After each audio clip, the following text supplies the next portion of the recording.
Hi everyone, and welcome to Jane Talks Buffy, where I'll be talking about and reviewing all the episodes of Buffy the Vampire Slayer in order. Today, I'm looking at Season 5, Episode 10, Into the Woods.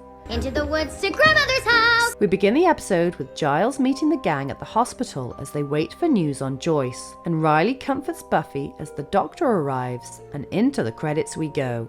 Doc says he's got the tumour out, so she's going to be fine. Aww, Giles' face. And Anya and Xander have Dawn over to stay to celebrate. I'm only sleeping over here so Buffy and Riley can boink.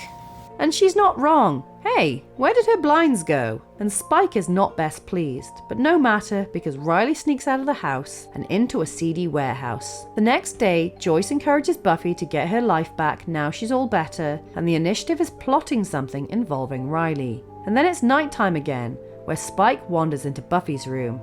Every time you show up like this, you risk all of your parts, you know that? He says he has something to show her, but they need to hurry, and he takes her to where Riley went. But hang on a minute. Is this the same night? Because if so, what was with that daytime scene with Joyce? And if it's not, how come everything looks exactly the same as it did last night? Anyway, it's a vampire drug den, and Spike shows Buffy what Riley's been up to, so she runs out, giving Spike a death glare, and heads home, with Riley doing the same, but he has surprise visitors. They want to recruit Riley to help take out a tribe of demons in the rainforest, and if he wants to go, he needs to meet them the next night. And in the magic shop, Anya and Willow get into an argument over nothing, which Xander tries to defuse but gets sucked in, and Buffy storms in wanting information on the vampire nest. Anya explains about the high of being fed on by a vampire, and Giles adds it's very dangerous, leaving Buffy mad that no one told her about it. But Giles suggests she focus on Glory instead. Vampires are vampires, and my job description is pretty clear. Xander suggests they wait for Riley, but that's super awkward, so they go with her. Have a nice day! Don't get killed! The den is deserted, so Buffy burns it down, which is red flag behaviour, and Riley bursts in on Spike and stakes him. Wait, what? Turns out the stake is fake, and he warns Spike away from Buffy, but Spike drops the truth that he's lost Buffy anyway. The girl needs some monster in her man. And that's not in your nature. And they bro out for a while, which is a little bit tragic. Buffy takes her rage out on the training room, and Riley asks Xander and Anya to clear out, which Anya thinks is a good excuse to go bone, but Xander is not in the mood. Buffy doesn't want to talk, but Riley doesn't give her a choice, and explains this all started after Dracula bit her, and wanted to know what it felt like. And Buffy flips out, especially when Riley said he needed to be needed. You weren't a passion to them. You were a snack. A willing, idiotic snack. He says he wants to take care of her, but she calls him out for being mad she's stronger than him, and he complains that he doesn't feel like she loves him, but she says tough. He admits to her that he's been recruited again, and she's furious he's giving her an ultimatum. I'm leaving, Buffy. Unless you give me a reason to stay. I'm leaving tonight. On her way out, Buffy finds herself surrounded by vampires from the den, and then the dumbasses attack one at a time. Dead, dead, dead, dead, dead, and dusted, leaving just the vampire who bit Riley. And it looks like she's gonna let her go, but nope. How'd that work out for you? Buffy tells Xander to sod off, but he's persistent and says he's known for a while that her relationship was in trouble. Buffy says she has no reason to stop Riley from leaving, but Xander tells her some home truths about how she treated him. I think he took it for granted that he was going to show up when you wanted him to, and take off when you didn't. She throws Anya in his face, so he says she's treated Riley like a rebound since Angel left, when he's totally in love with her, and encourages her to go after him. Run.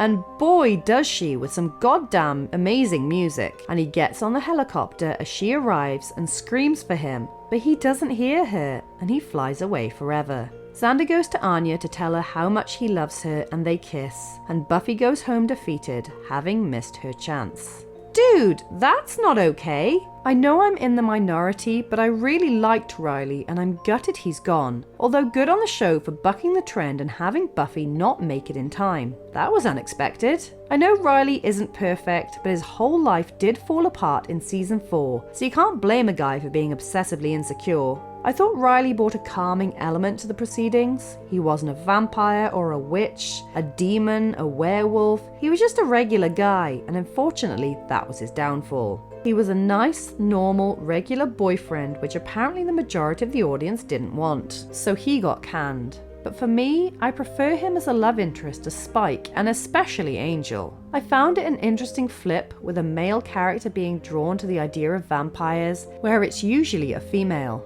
Buffy, Elena, Bella, but while it's romanticized in those cases, it's seen as an addictive problem in Riley's case, which I don't think is fair. Episodes like this remind me of why I don't like Buffy. I mean, I don't dislike her, but she's certainly not high on my list of characters I love. She does this superiority thing that comes across as cold and mean. Last scene aimed at Spike in Fool for Love. And I know Riley did wrong, and I understand why she was upset, but the whole thing is just proof that she didn't really love him anyway. And Xander was right. She did take him for granted that he would automatically do what he was supposed to do at all times.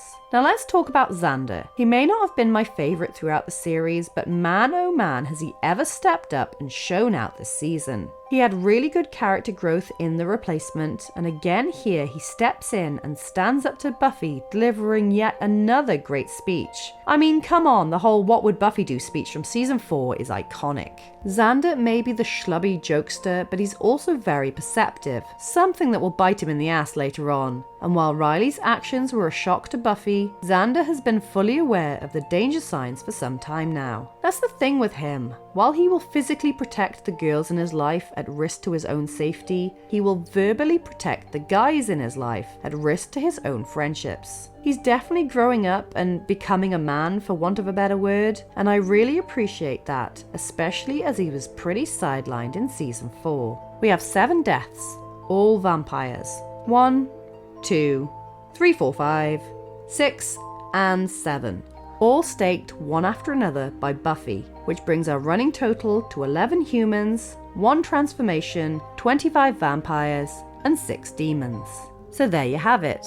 That was Into the Woods. Let me know your thoughts in the comments below, or come say hi on social media. If you enjoyed this video, then please hit that like button, it really does mean a lot, or consider subscribing if you want to be sired by my channel. Alternatively, feel free to check out my other YouTube channels. Thank you so much for watching, I'll speak to you soon, and don't let the vampires bite.